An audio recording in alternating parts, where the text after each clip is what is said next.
Now, time for the DeSoto County School Board to come to order. Let's stand and say the pledge of allegiance to the flag.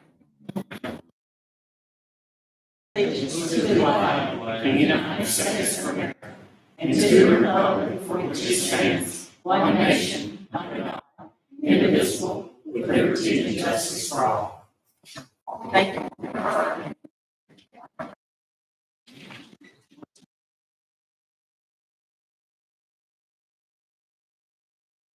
We need to, it's time now to approve agenda. Recommendation, sir. Madam President, I recommend the board to approve the agenda. I have a recommendation. I need a motion.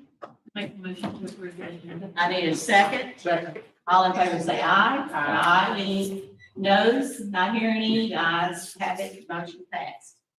New business. Madam President, I've got one item there in new business. That's for the change of the regular board meeting time to 2:30 instead of 3 o'clock. We've posted that on our website for the last 2 days, and we contacted the media about the possibility of moving that up. We contacted them on Tuesday, so they're aware of it. The reason for that is because of the state championship baseball game that Lewisburg played in. We want to try to get down to the state championship game, so that'll give us extra 30 minutes to get on the road and go cheer on the Patriots. That sounds like a good deal to me. You got a recommendation. I need a motion, please. I make that motion. I need a second. Second. All in favor say aye. Aye. Any noes? Not hearing any, the motion passed. Budget hearing, Ms. Graves. I'll try and go super quick. Good afternoon. Good afternoon. It's hard to believe it is that time of year again. Yes. But the year's upon us. First, I want to thank, I have probably the most supportive, hardest working staff here that's here to support us. But it's not just to support me in my presentation, David, it's also to support the district. They're so hardworking and all of their hands go into helping make this as well. And how this budget comes about, for the ones that do not know, is that Mr. Russellton and I meet and he lays the foundation. And all of the departments, all the department heads, all the assistant superintendents, the directors, they all bring their little bricks to me. And it's just really a compilation of the schools, what the schools need, what the schools want, what all the departments need, what all the departments want. And that's what the culmination of this budget is. So we're going to see a few fun things today as well. So, all right, budget hearing is today, 2 o'clock, and then if all goes well, the budget will be adopted on June the 15th at the recess meeting at 10 a.m.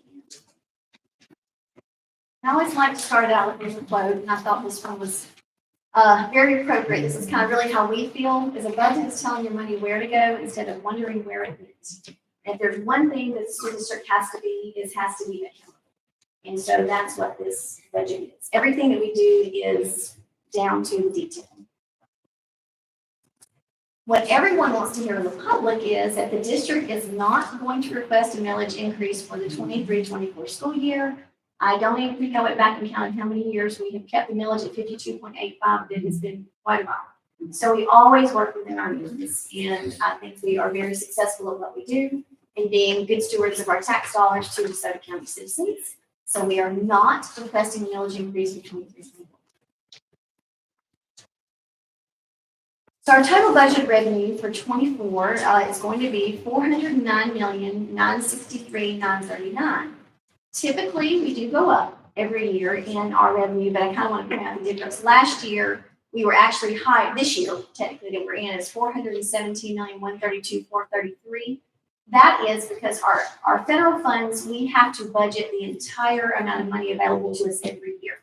So ESSER had a much larger amount available to us in FY23. Now that we've spent it, we don't have as much next year to put into the budget. So that's the difference in the revenue. That's why we actually move down. Typically, we'll not see that, but ESSER was just kind of an anomaly. And once it's gone, we will see the budget go back to typically what it is. And let's break down the revenues and where they come from. So our local revenues, and we'll talk about what those are at $131,755,632. That represents 32.1% of all revenues. Our state revenues are at $217,757,697. That represents 53.2% of the budget. Our federal revenues is $60,456,10, and that is 14.7% of the budget. If you look at last year's percentage breakdown, again, ESSER skewed everything. We had a much larger percent of federal revenue, so hence now we're getting back to the normal stage of what DeSoto County Schools, what we typically see in our budget as far as revenues. And this really is just a graphical representation of just what we discussed just a second ago. Our local revenues, 85% of those are from ad valorem. So for operations this year, and these numbers are based on, the county gives us their estimated millage rate. They'll revise that right before, we will not request our millage from the county until August. Yeah, that gives them time to get their numbers updated to know what they're going to set the millage at. Currently, based on the numbers they've given me so far, operations, we're requesting $105,552,665. And in 3 mill notes, we're requesting $6,513,000 and $166. And we currently have no general obligation bonds that we're requesting for. Our other local sources, they're about 15% of the rest of the local sources. It's donations and contributions. Revenue in lieu of taxes. Some people don't realize that there are entities, businesses that come in and they can be granted a 10-year exemption from being on the tax rolls, but they are not exempt from school taxes. So we get them in a different form, and those are called revenue in lieu of taxes. Interest income, and I want the board to be very proud that you chose to do a variable interest rate because we are doing extremely well right now with our interest. Very, very proud of that. Student activities and fees, and then breakfast and lunch, those are the paid lunches from teachers and from students and breakfast. Our state revenues, the main source of our state revenues is our MAP, our Mississippi Adequate Education Program. And this year, that's about 86% of all our state funds is MAP. So this year, it's going to be $188,112,662. If you compare it to last year, and I went ahead and included the teacher pay raise because it actually went down. So if you look at the overall, so we're counting the overall money that we're getting from the state for operations. We are going to receive $980,807 more than we did last year. They funded MAP at 89.69% this year. Our other major state sources, about 14%, we have homestead exemption. Chickasaw funds, we are not a school district that has 16th section funds. We have Chickasaw funds instead, which I prefer. Educational enhancement funds, those funds are pledged for debt service every year. And our master teacher, we still continue to have the highest number of master teachers in the entire state of Mississippi. We're very proud of that. Our federal revenues, those really haven't changed for the last 3 years. ESEA is our Elementary and Secondary Education Act. Those are your normal titles that we have every year, Title I, Title II, Title III, and Title IV. Special education, our federal money, our IDEA money. We have the regular money and our preschool money. School food service, those reimbursements are national school food reimbursement. Those are federal funds as well. And our MJROTC, Former Lake High, Lake Corner High, and Olive Ridge High, those are partially federally funded. We receive about half of their salaries from the federal government. And then for one more year, the ESSER 2 and ESSER 3 funds will have ESSER 2 through September of 2023. We'll have ESSER 3 through September of 2024. So this is a slide that we do every year, and I had high hopes when we thought the legislature may pull through and do full funding, but I got to include the slide again for this year. Our MAP shortfall for FY 23-24 is $20,700,694. I do have a running total since the inception, a very long time ago. DeSoto County Schools should have received $291,944,952. Should have. We should have received. So when someone asks you what your budget is, it is never the revenue side because the revenues are only part of what pays for your expenditures. You have fund balances always, and they're going to go toward those expenditures as well. So When someone asks you, your total budget expenditures is going to be your budget this year. And this is the milestone DeSoto County Schools hit. We are over $500 million this year in expenditures. So this year, our total budgeted expenditures, $510,584,359. And the majority of that increase is going to be, remember the $65 million that we did for Hernando High School? That's mainly the difference of why it's such a higher this year. So that's going to be spent this year. You received the revenue last year, spend that this year. So that's another reason that your expenditures are so much higher than your revenue, because most of the funds that we are using for the high school, we receive in this fiscal year. So it's not new revenue, it's just part of the fund balance, and it's planned. And we also have some COPs we are still doing as well. So our expenditure analysis, let's talk about where it's going. Our general operations next year is going to be $333,777,897. Special revenue, $75,415,155.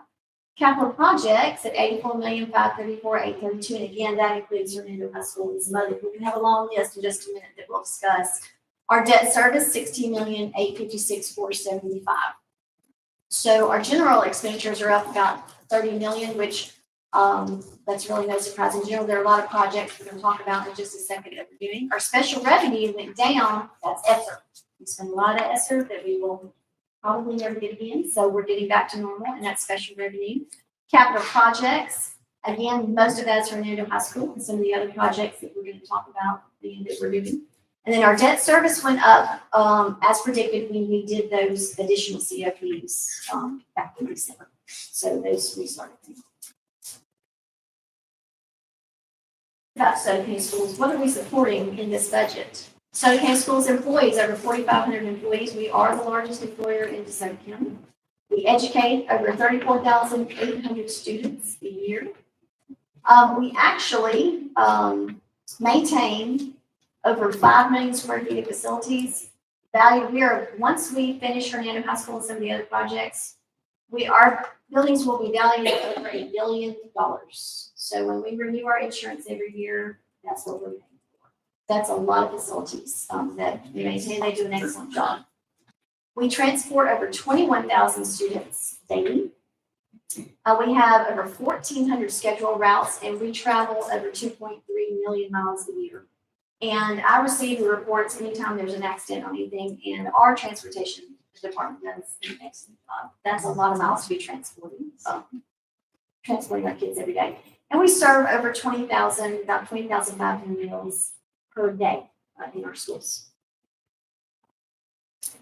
What drives our budget? Well, the first thing we look at when we budget, and that's in different departments, accreditation standards. How many teachers do we need for our enrollment and things like that? There are many accreditation standards that's just going to off the bat be where we're going to start. Legislative mandates, we have those just about every single year. There are some things that we must do because we accept federal money. We must follow certain procedures to do that. ESSER regulations, the same things, those are federal funds. And special education, we are driven by very strict rules that we have to follow in order to make sure we have free and appropriate public education. Facilities and safety needs, those are valued every year and throughout the year. We do put in extra money in the budget because things just do happen. Distance learning, that one we can probably take out.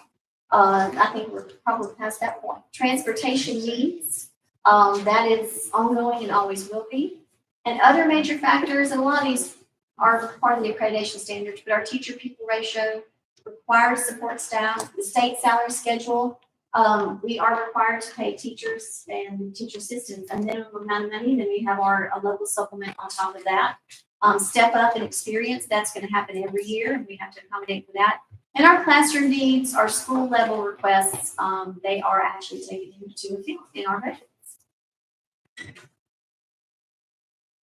Expenditure categories, support services. Our support services are at $79,589,648. Those are going to be your guidance counselors, your librarians, your speech paths, your school nurses. Support services actually support the teachers and the students in the classroom. So those are directly related to supporting the classroom. Instruction, $241,657,226. That literally is your teachers, your teacher assistants, all the supplies and equipment that go into a regular classroom. Athletics and student activities also fall in that category. Your operation and maintenance, those are how we are, there's almost $1 billion worth of buildings that we maintain. The budget this year, next year is going to be $51,738,691. Operations non-instructional, that is your child nutrition. That's $20,421,848. Construction projects, and we'll have a list of those in just a minute. $83,077,250. Transportation, $17,243,221. And our debt service for next year will be $16,856,475.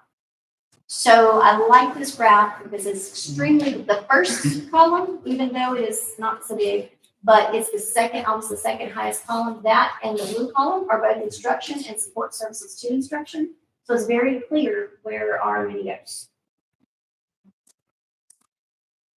This also is just another, it's kind of a different breakdown. This shows you the yellow part is actually students, things that are spent directly on students, student activities, and stuff in the classroom. And you have additional instructional staff is that kind of that aqua color.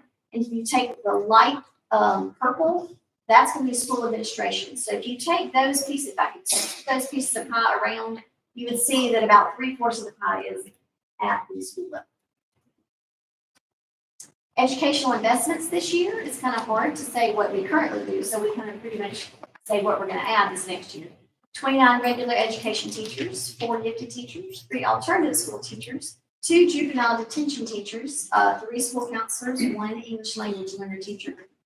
Mr. Esselton gave a $600 teacher, district teacher pay raise and a $600 district teacher assistant pay raise. There was no additional teacher or teacher assistant pay raise for the state this year.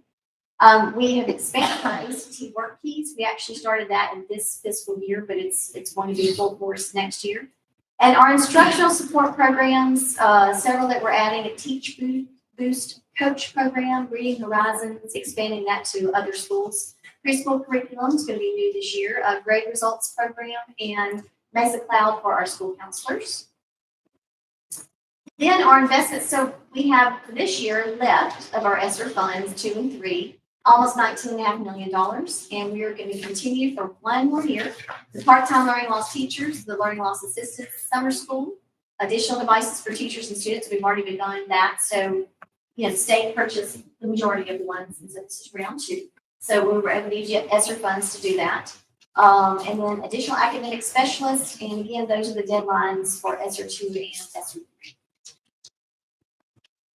So all those educational investments that I had put on the previous slides, for the district, that's $10,061,140, and for our ESSER funds, that's $19,486,640. So that's almost $30 million more that we're putting this year to do new things on top of what we're already doing. So some other student support investments that we're doing is our school resource officers at every school. You know, we have some that are outlined, so we are increasing that budget to $3.2 million this next year. School nurses at every school, once we have them, we knew there was no way we were going to change that, so we are continuing those. We added a district testing coordinator, an occupational therapist, 3 speech pathologists, 3 504 clerks at the school level, and $2,700,000 in new playground equipment and renovations in our playgrounds. Those are greatly needed, so we're very excited about those projects.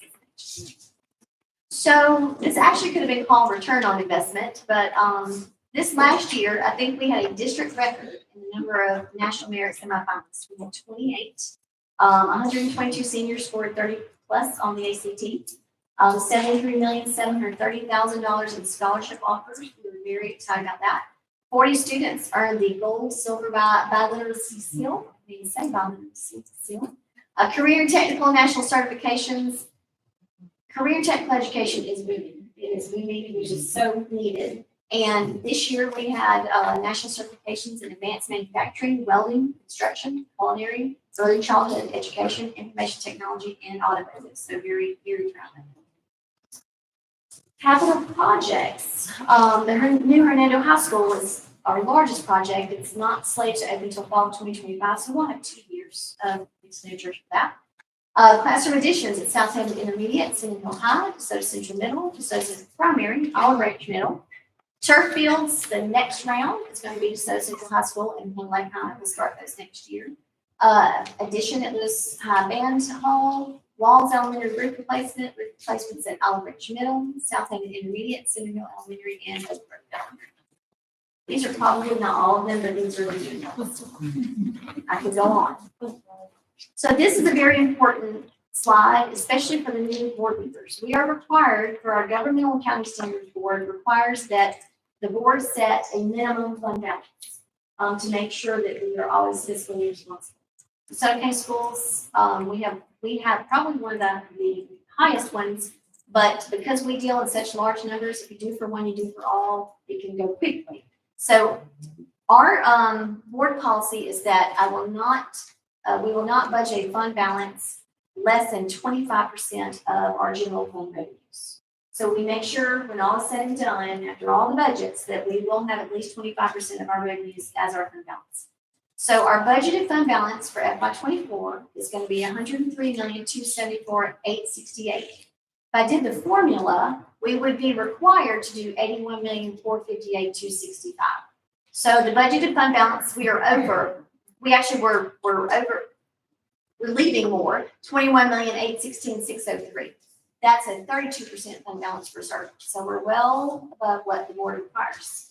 So a lot of people may think, okay, well, how would you do it that way? Well, so when you have a payroll that is $24 million a month, and that does include your accounts payable, that's not even 1 month's of expenditure. So the $103 million is about 3 months worth of expenditures. So we try and stay around that range, and that's not necessarily required. We do try and stay around that range.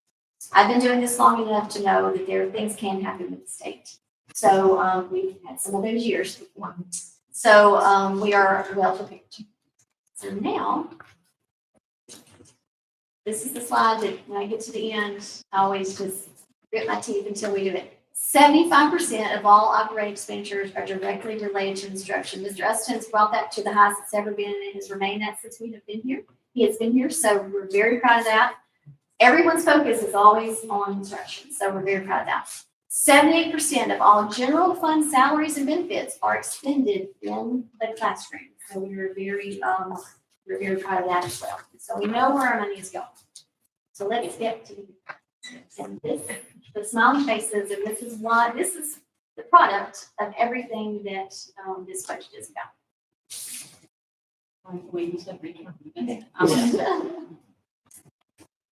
Sometimes we forget while we're here.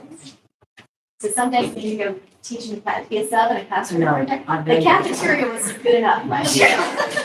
I loved it. It was fun, but it shows you, but the kids are great. The kids are awesome. You are. And we had some of the cutest, funnest things this year. COVID is over. Yeah, that's great. We love our siblings. We have so many opportunities Yes, we in did. DeSoto County Schools.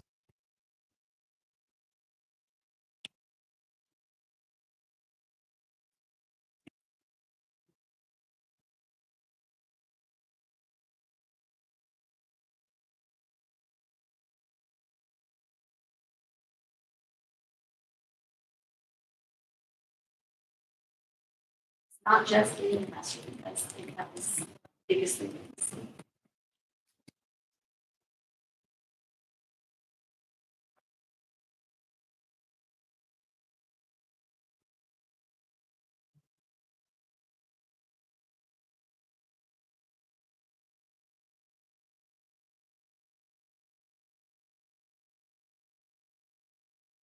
And real products.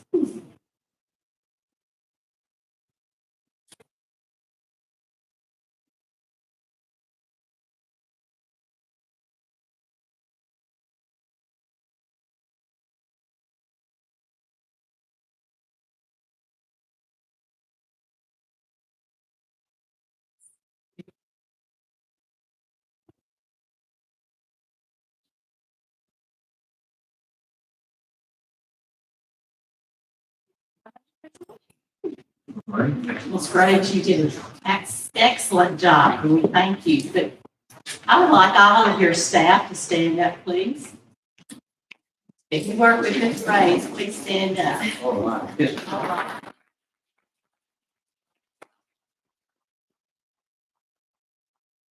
So much. Appreciate you. I wouldn't want to do your job. I'll have tea and china. It's the learning experience. I would, I'd like to piggyback on that and thank Ms. Graves and Ms. Hadley and also our finance team who is here today. They do a wonderful job of this. This is almost a year-round effort. As soon as we get back from Christmas, we get to work on this and my entire team works through that for the second semester. And I want to thank our assistant superintendents, chief operation officer, and our directors also, because as Ms. Graves said, we all have to be on the same page for that budget to work out. And so this is the third year in a row for a teacher pay raise from the district level. Our board has already approved that, even though the budget hasn't been approved. Our board approved the teacher pay scale, and so the teachers and teacher assistants received that raise for the third year in a row. We're real proud of that. I want to thank everyone who's here for all of your hard work and making this happen. I want to thank our board for your support of our students. Thank you. At this time, we will adjourn today at 2:30. Well, it's almost 2:30. I need a motion to adjourn. I need a second. All in favor, say aye. Aye. Thank you.